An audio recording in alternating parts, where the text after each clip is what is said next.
Start करते हैं। Last time मैंने आपको जो होमवर्क दिया था ना, उसके आंसर्स चेक कीजिए, सॉल्यूशन चेक कीजिए। कोई दिक्कत हो तो बीच में बोल दीजिएगा, मैं रुक जाऊंगा। Let's start with the first question. पहला क्वेश्चन आपको कह रहा है find the sum of all integers, all odd integers from 1 to 2001। From 1 to 2001 ये दोनों कॉर्नर पॉइंट्स इंक्लूडेड होंगे। ये हो जाएगा 1, 3, 5, 7 अप टू 2001। सबसे पहले आप निकालोगे number of terms. Number of terms कैसे निकालोगे? ये हो गई nth टर्म, फर्स्ट टर्म हो गई 1, कॉमन डिफरेंस हो गया 2, nth टर्म हो गया 2001। सो nth टर्म होता है a plus n minus 1d। So 2001 is equal to 1 plus n minus 1 into 2। So n minus 1 आपके पास आ जाएगा 2000 by 2 यानी 1000। नंबर ऑफ टर्म्स आ गई 1001। आपको निकालना है sum of all integers. Sum of all integers मतलब सम निकालना है n by 2 2a plus n minus 1d या फिर a plus nth term. n कितना है? 1001 by 2a plus nth term 2002। 1001 2002 divided by 2 आ गया 1001। तो आंसर आ गया 1001 होल स्क्वायर। पहला मैच कर गया बेटा। फर्स्ट क्लियर है सबको? किसी को डाउट फर्स्ट में? फर्स्ट का आंसर मैच हो गया सबका। सेकंड पे चलते हैं। सेकंड क्वेश्चन कह रहा है find the sum of all natural numbers lying between 100 and 1000। 100 and 1000 के बिटवीन बोला है, तो 100 और 1000 इंक्लूड नहीं होगा। Between 100 and 1000 which are multiples of 5। तो सबसे पहला हो जाएगा 105, फिर हो जाएगा 110, 115 up to 1000, up to 995 between बोला है। अप टू 995 क्योंकि नंबर्स बोला lying between 100 and 1000। So between 100 and 1000 कौन कौन से नंबर्स हो जाएंगे जो कि मल्टीपल्स ऑफ 5 है? 105 से लेकर 995 तक। आंसर्स निकालो, टैली करो। 105 से लेकर 995 तक। तो सबसे पहले आपको क्या निकालना पड़ेगा? नंबर निकालना पड़ेगा। ए हो गया 105, कॉमन डिफरेंस हो गया 5, nth टर्म हो गई 995। nth term is a plus n minus 1d। so 995 is 105 plus n minus 1 into 5। subtract करो, 890 is n minus 1 into 5। so n minus 1 आ गया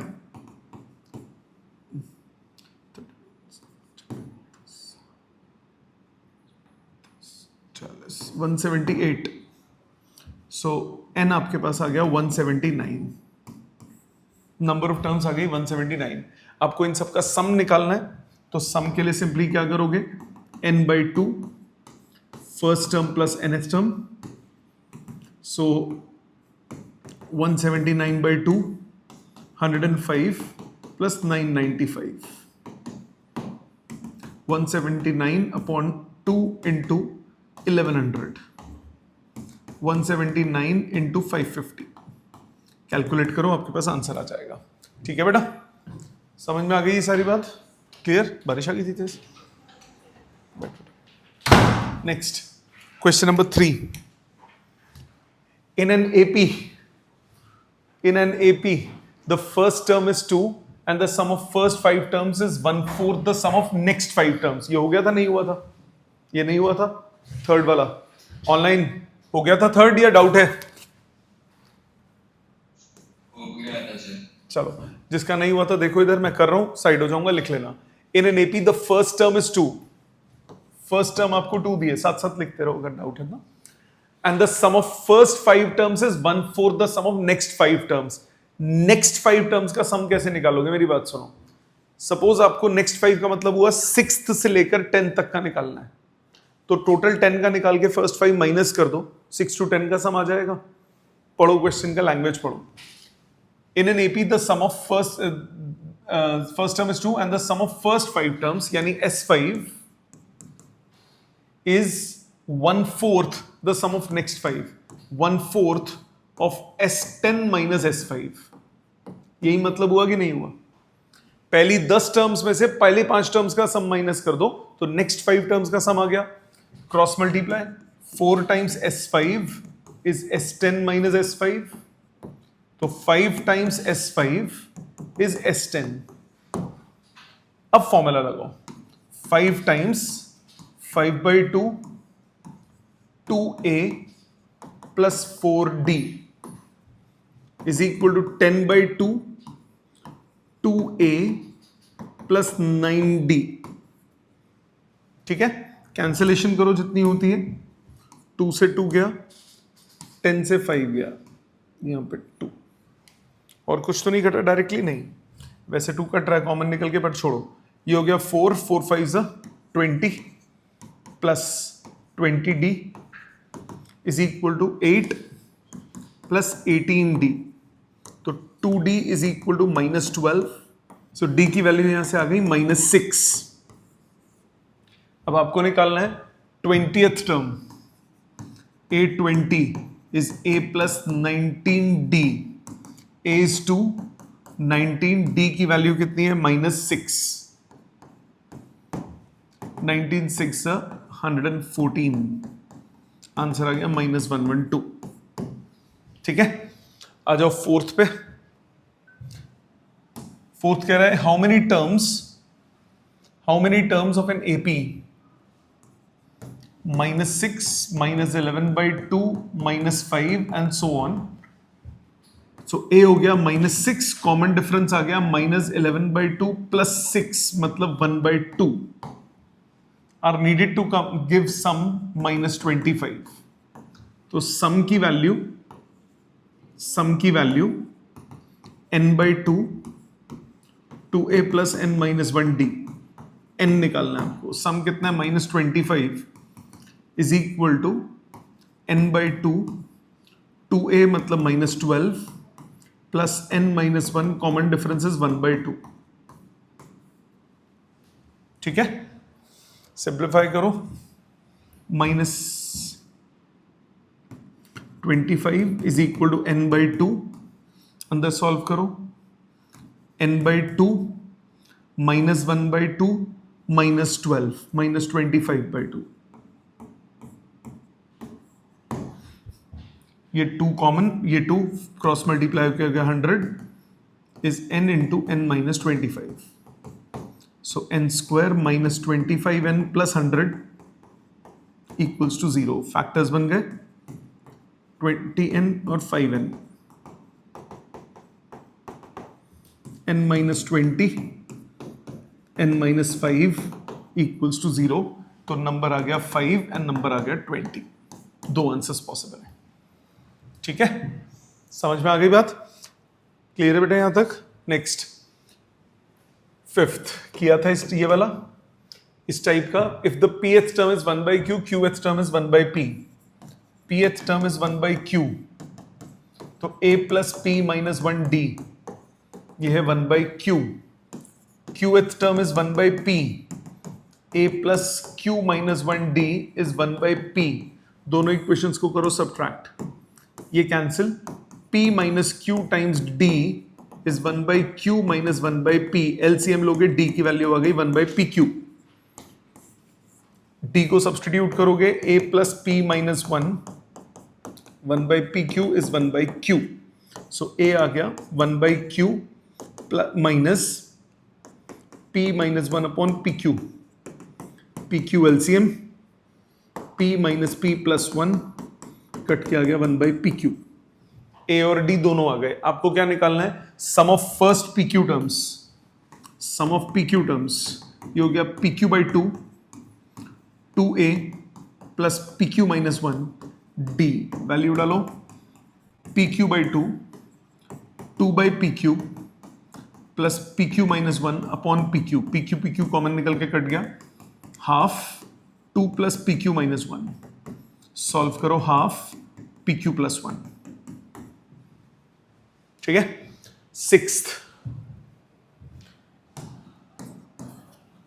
if the sum if the sum of certain number of turns of AP is 116 find the last term. तो n पहले निकालोगे, first term हो गई 25, common difference हो गया -3 और Sn दिया है आपको 116, तो n निकालो। Formula Sn is equal to n/2 2a plus n minus 1d. So 116 is equal to n/2 50 plus n minus 1 times -3. So 232 is equal to n times 53 minus 3n. So 3n square minus 53n plus 232 equals to 0. Factorise कर सकते हो, क्या क्या बन रहे factors करा होगा आपने। 232 के बन गए 2, 116, 2, 53, 53 और साथ में है 3। चेक करो फैक्टर्स क्या बन रहे बेटा।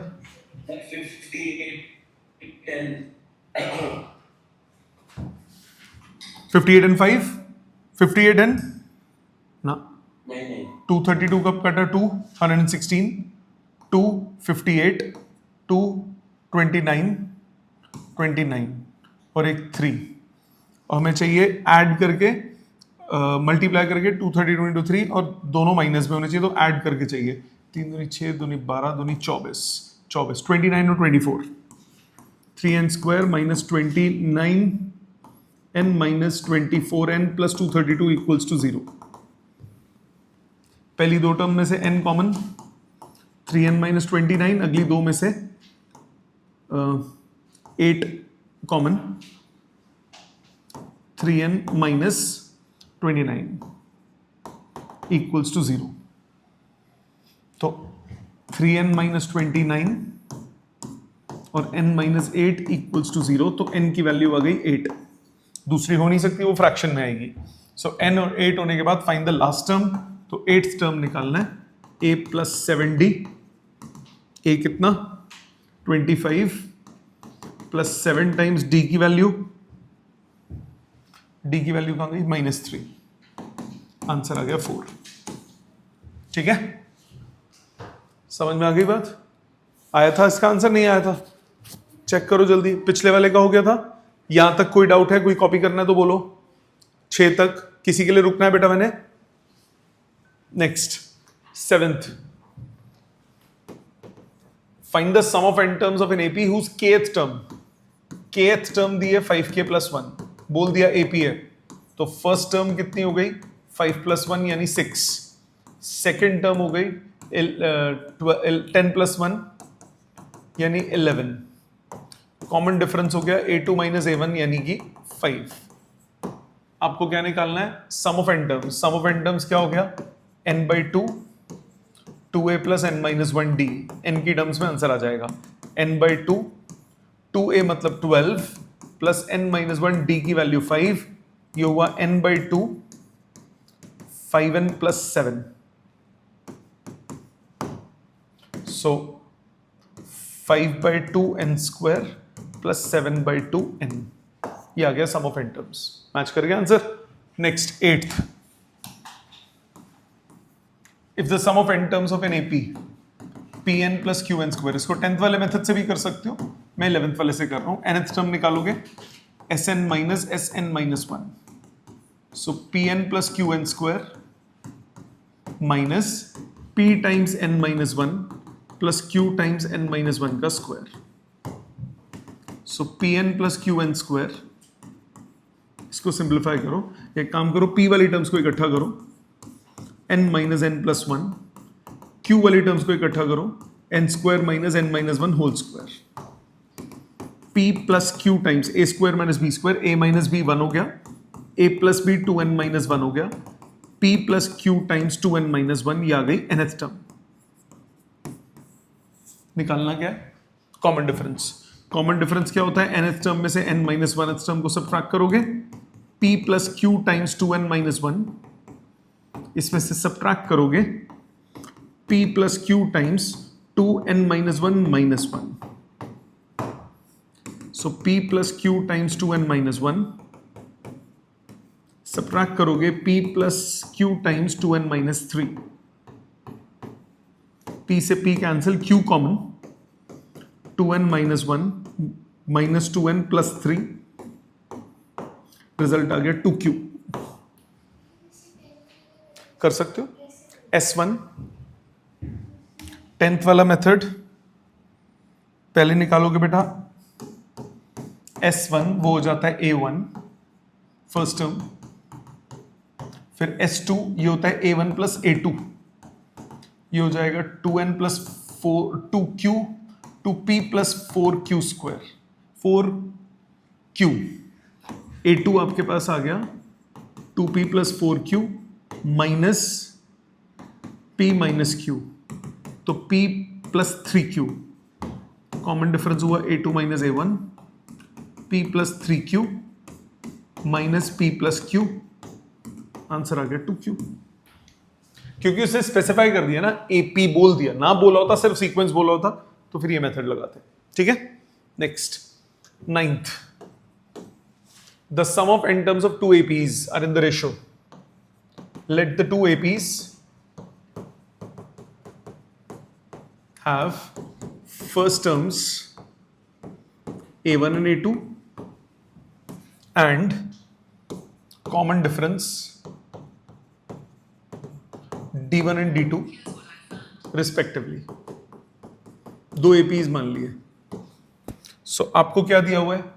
The sum of n terms Sn upon Sn dash, ये आपको दिया है 5n plus 4 upon 9n plus 6, so n by 2 2a1 plus n minus 1 d1 divided by n by 2 2a2 plus n minus 1 d2, ratio दिया है 5n plus 4 upon 9n plus 6, n by 2 से n by 2 cancel हो गया। आपको चाहिए क्या? 18th term. 18th term का मतलब a1 plus 17 d1 divided by a2 plus 17 d2। सबसे पहले क्या करोगे? ऊपर नीचे 2 से divide, so a1 plus n minus 1 by 2 d1 divided by a2 plus n minus 1 by 2 d2 is 5n plus 4 upon 9n plus 6। now n minus 1 by 2 की जगह आपको चाहिए 17, तो n को डाल दो 35, तो ये टर्म आ जाएगी, ये बराबर हो जाएगा 5 into 35 plus 4 divided by 9 into 35 plus 6, calculate हो जाएगा। इजी है, ये तो आता है ना, अच्छे से किया था कल इस टाइप का। 10th पे आ जाओ। If the sum of first p terms of AP is sum of first q terms, SP आपको SQ के इक्वल दिया हुआ है, मतलब p by 2 2a plus p minus 1 d बराबर q by 2 2a plus q minus 1 d।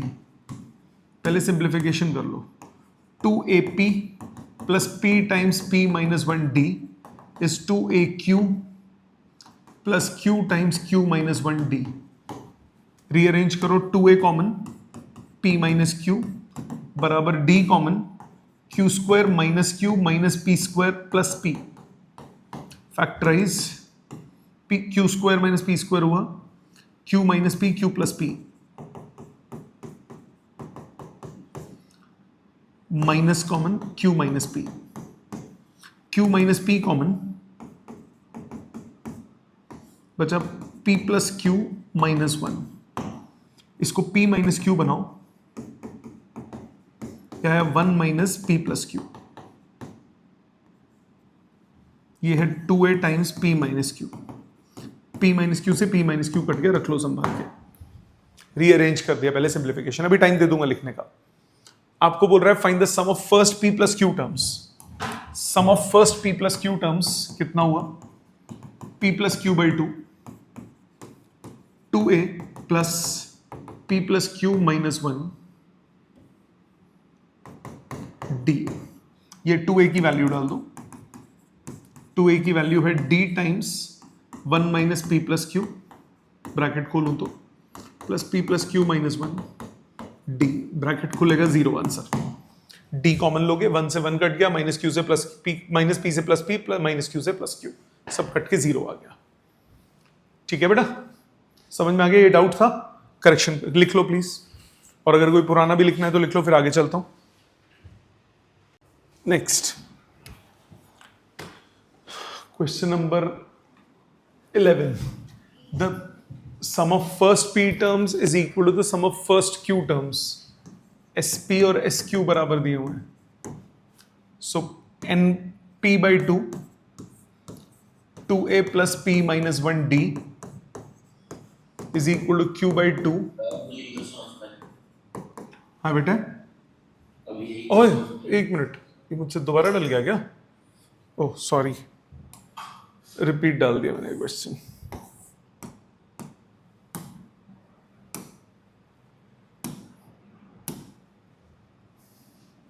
Next is 11th.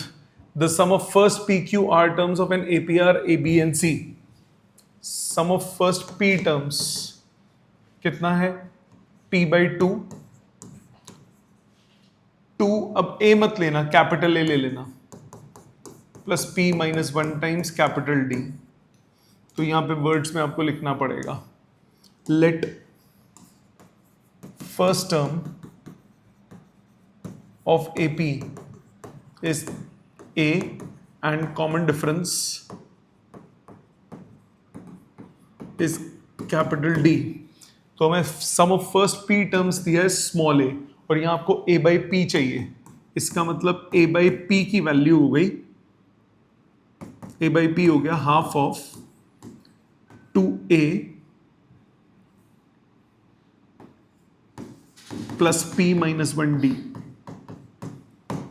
इसी तरह sum of q terms q by 2 2a plus q minus 1d, ये दिया है b और हमें चाहिए b अपॉन q. तो b अपॉन q आ गया half of 2a plus q minus 1d. Sum of r terms दिया है c by 2 2a plus r minus 1d, ये स्मॉल सी. तो C बाय R टर्म से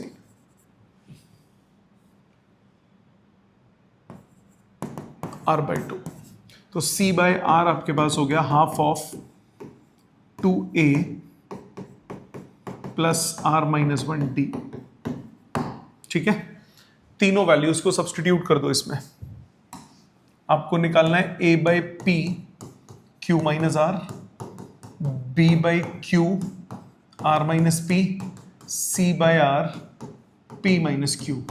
A by P की value ये रही, substitute half of 2A plus P minus 1D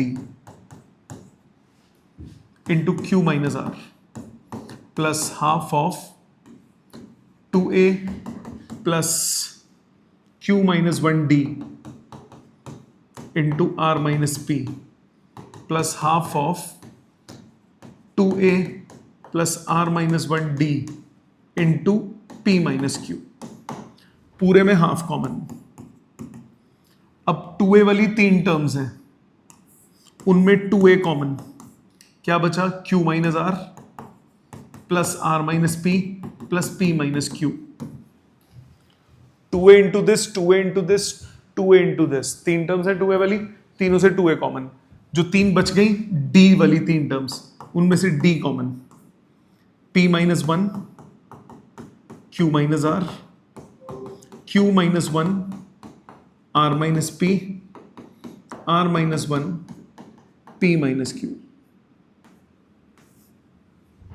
bracket खोलो, half of ये तो सब कट गए, 0 D times PQ minus PR minus Q plus R, QR minus PQ minus R plus P, PR minus QR minus P plus Q.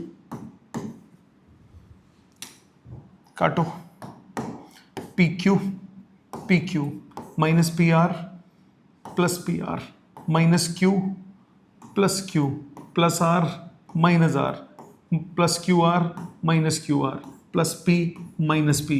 Answer आ गया 0. यही prove करना था. ये डाउट था या हो गया था? डाउट था. कर लो, लिख लो इसको, लिख लो बेटा इसको। नेक्स्ट इज क्वेश्चन नंबर 12 में क्या बोला? The ratio of the sum of m and n terms of an AP is m square by n square. Let first term of AP is A and common difference is D.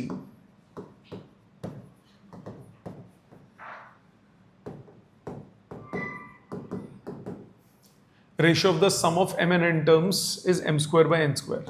Sum of n terms और sum of n square का n terms का ratio m square by n square है. तो sum of n terms क्या हो गया? m by 2 2a plus m minus 1d. ये हुआ n by 2 2a plus n minus 1d. ये रेशियो दिया हुआ है m square by n square. 2 से 2 m n से n m से m. चाहिए क्या? mth और nth टर्म का रेशियो चाहिए. ओके, क्रॉस मल्टीप्लाई करो. 2an is equal to 2an plus n times m minus 1d is 2am plus m times n minus 1d. a वाली terms इकट्ठी करो. 2an minus m इस d वाली terms इकट्ठा करो. mn minus m minus mn plus n. mn से mn cut गया. n minus m से n माइनस m कट गया. d इक्वल टू 2a आ गया. आपको क्या बोल रहा है? Show that the ratio of the mth and nth term, mth term और nth टर्म का रेशियो चाहिए. ये क्या होता है? a plus m minus 1d. ये क्या होता है? a plus n minus 1d. d की वैल्यू 2a सब्सटीट्यूट कर दो. m minus 1 into 2a, a plus n minus 1 into 2a. a से a कट जाएगा. 1 plus 2m minus 2, 1 plus 2n minus 2. सो 2m minus 1 upon 2n minus 1. यही चाहिए.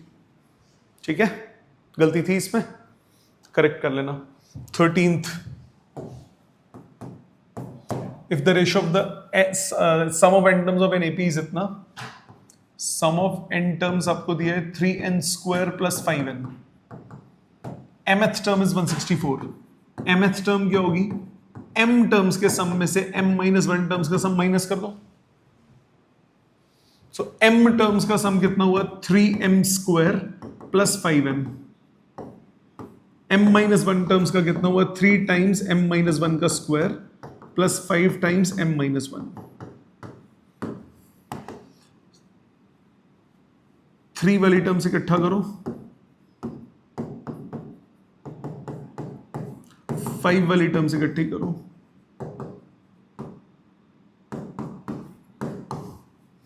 a square minus b square, a minus b 1 हो गया. a plus B 2m minus 1 हो गया plus 5 हो गया. 6m minus 3 plus 5 plus 2. और ये हमें दिया हुआ 164. तो 6m हो गया 162. m की वैल्यू 6 दूनी 12, 42, 7 6 42. तो m आ गया 27. ठीक है बेटा, समझ में आ गया. Next, insert 5 numbers between 8 and 26 such that the resulting sequence is an AP. 8 and 26, 5 numbers insert करने. सीक्वेंस में कितने हो जाएंगे? 5 numbers insert करने. सीक्वेंस में हो जाएंगे 7 numbers. सो फर्स्ट टर्म हो गया 8, सेवेंथ टर्म हो गया 26. तो सेवेंथ टर्म हो गया 8 plus 6d equals to 26. 6d की वैल्यू हो गई 18, d आ गया 3. तो जो फर्स्ट टर्म इंसर्ट किया वो सीक्वेंस का सेकेंड टर्म होगा a plus D, that is 11. जो सेकेंड टर्म इंसर्ट किया वो सीक्वेंस का थर्ड टर्म हो गया a plus 2d, that is 14. जो थर्ड टर्म किया वो सीक्वेंस का फोर्थ होगा a plus 3d, that is 17. जो फोर्थ टर्म इंसर्ट किया वो सीक्वेंस का फिफ्थ होगा a plus 4d that is 21, जो फिफ्थ टर्म इंसर्ट किया वो सीक्वेंस का सिक्स होगा, a plus 5d that is 24। ठीक है जी, समझ में आ गया? ये तो इजी। 15th कल इस टाइप का किया था, ये भी वैसा ही है, शायद थोड़ा बहुत फर्क है, अगर है तो। a एंड b के बीच में एक अर्थमेटिक मीन इंसर्ट किया है, तो इक्वेशन क्या होती है? a क्या होता है? a plus b by two. Arithmetic mean दिया हुआ है a to power n plus b to power n upon a to power n minus one plus b to power n minus one is a plus b by two. Same था शायद, 2a to power n प्लस 2b to power n is a times a to power n minus 1 plus a times b to power n minus 1 plus b times a to power n minus 1 plus b times b to power n minus 1। ये हो गया a to power n plus b to power n, a by b b to power n, b by a to power n। ये हो गया twice of a to power n plus twice of b to power n। a to power n इधर लाओ, subtract हो गया, b to power n इधर लाओ, subtract हो गया, a by b b to power n, b by a to power n। a to power n वाली term से इकट्ठा करो, 1 minus b by a, b to power n वाली इकट्ठा करो, a by b minus 1। LCM लो, a to power n into 1 upon a बराबर आ जाएगा, b to power n into 1 by b. तो a to power n upon b to power n आ गया a बाई b, तो n की value हो गई 1। कल किया था सेम क्वेश्चन, ठीक है? ये भी किया था कल। Between 1 and 31 m numbers have been inserted in such a way that the resulting sequence is an AP। तो 1 और 31 के बीच में आपने m numbers insert किए, सीक्वेंस कितनी टर्म्स का हो गया? m plus 2। इसमें फर्स्ट टर्म कितनी हो गई? 1, और m प्लस 2th टर्म कितनी हो गई? 31। So 1 plus m plus 2 minus 1 d equal to 31। So d की वैल्यू आ गई 30 अपॉन m प्लस 1। याद है? याद है बात ये? इसके बाद आपको बोल रहा है the ratio of the seventh and m minus 1th numbers. Seventh number जो इंसर्ट किया और m माइनस 1th नंबर जो इंसर्ट किया, वो सीक्वेंस का 8th और सीक्वेंस का mth होगा, और ये रेशियो दिया है 5:9। So a plus 7d upon a plus m minus 1d is equal to 5:9।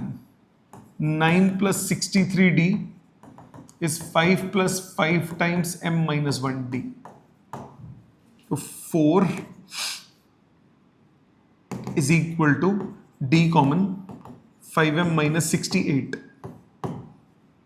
d की वैल्यू डाल दो, 30 अपॉन m plus 1, 5m minus 68, 215, 2m plus 2 is equal to 75m minus 68 into 15, 680 और 320, 680 और 340, 1020, 680 340, 1020।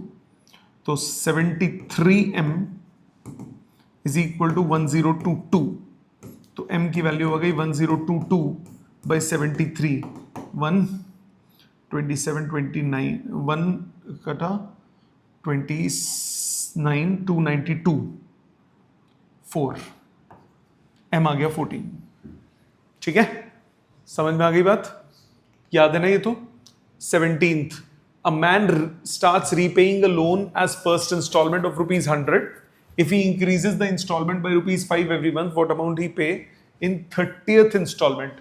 तो first term हो गई 100, common difference हो गया 5, a 30 आपको निकालना है, 30th installment हो गया a plus 29d, 100 plus 5 times 29 plus 145, 245 rupees. ठीक है, ये तो इजी है। अब आ जाते हैं इस क्वेश्चन पे। ये है इजी क्वेश्चन है, बट इसमें एक आध फॉर्मूला लगेगा। पहले वो फॉर्मूला एक्सप्लेन कर रहा हूं मैं, फिर उसके बाद इस क्वेश्चन पे चलेंगे। पहले फॉर्मूला एक्सप्लेन कर रहा हूं, फॉर्मूला समझो। अगर कोई आपके पास n साइडेड रेगुलर पॉलीगन होता है, for any n-sided regular polygon, triangle हो कुछ भी हो, sum of exterior angles हमेशा 360 डिग्री होता है, चाहे वो ट्राइंगल हो, चाहे वो क्वाड्रिलैटरल हो, चाहे वो तुम्हारा रोम्बस हो, चाहे कोई भी हो, एक्सटीरियर एंगल्स का सम हमेशा 360 डिग्री होता है. देयरफॉर ईच एक्सटीरियर एंगल, क्योंकि रेगुलर पॉलीगन है तो ईच एक्सटीरियर एंगल का फॉर्मूला होता है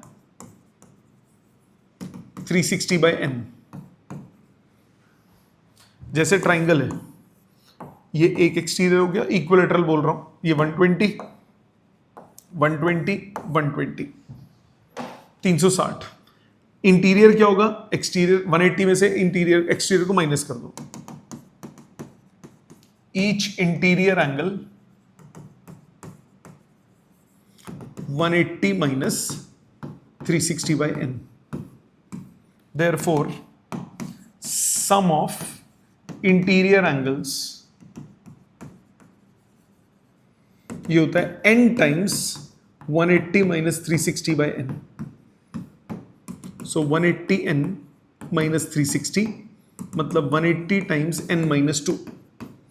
ये होता है सम ऑफ इंटीरियर एंगल्स का फॉर्मूला. जैसे ट्राइंगल है, n की जगह 3 डलेगा, 3 डालो, सम ऑफ इंटीरियर एंगल्स कितना होता है? 180. अगर आपके पास स्क्वायर है तो n की जगह 4 डलेगा, 4 minus 2 कितना होता है? 2 into 180 कितना हो गया? 360. तो इस तरह से किसी का भी आप इंटीरियर एंगल्स का सम निकाल सकते हो. ये स्टैंडर्ड फॉर्मूला है, ठीक है. अब इसको यूज करते हैं. क्वेश्चन में आपको क्या बोला? The difference between any two consecutive interior angles of polygon is 5 degree. So let first angle is A, common difference is 5 degree. If the smallest angle is 120, लो जी A की वैल्यू 120 हो गई. Find the number of sides of polygon. सबसे छोटा angle 120 degree है. If the smallest angle, the difference between two consecutive interior angles of polygon is 5 degree. Smallest angle 120 है, number of sides निकालना है. अब आपको सम पता है. Sum of n terms का फॉर्मूला क्या होता है? n/2 2a plus n minus 1t. Sum of interior angles का फॉर्मूला कितना है? 180 into n minus 2. ये पुट कर दो. 180 into n minus 2 बराबर होगा n/2 2a plus n minus 1 times 5. मानते हो? ठीक है, तो सॉल्व करना है. 180 into n minus 2, इधर से 5 कॉमन लूंगा, 48 प्लस n minus 1, 5 से कटा 36, cross multiply 72n minus 72 into 2 144 is equal to 47n, ये मल्टीप्लाई हो जाएगा ना, प्लस n स्क्वायर. मानते हो? बाई 2 गायब कर दिया मैंने, नहीं मल्टीप्लाई किया, 72 कर दिया, 72n और 72 into 2 144 is equal to 48 minus 1 47n plus n square. सबको उधर ले जाओ, n square minus 25n plus 144 equals to 0. Factor बने 16 और 9, n square minus 16n minus 9n plus 144 equals to 0. n minus 16 minus 9n minus 16 equals to 0. n minus 16 into n minus 9 equals to 0. n equals to 9 और 16, दो answers आ गए. इनमें से एक answer नहीं है. If n is 16, so nth term हो गई 120 plus 15 times 5, 120 plus 75 195, which is greater than 180. Not possible. Interior angle 180 से बड़ा कैसे हो सकता है? Not possible. So if n is 9, nth term हो गया 120 plus 8 times 5, that is 160 degree, which is possible. Therefore n का आंसर कितना हुआ? 9। 16 नहीं है। समझ में आ गई बात? ये कंसेप्ट के लिए काम का क्वेश्चन है। समझ में आ गया? ये एनसीईआरटी से किया है। अब आप चाहो तो एपी को असाइनमेंट से कर सकते हो, क्योंकि एपी डिटेल में कोर्स में नहीं है, अलग से क्वेश्चंस नहीं आएंगे, तो इतने कर लो, मोर देन इनफ है। अगली क्लास में ये लिख लो जो लिखना है। अगली क्लास में हम जीपी शुरू करेंगे, वो नया ब्रांड न्यू टॉपिक है। ठीक है, ये लिख लीजिए। Thank you.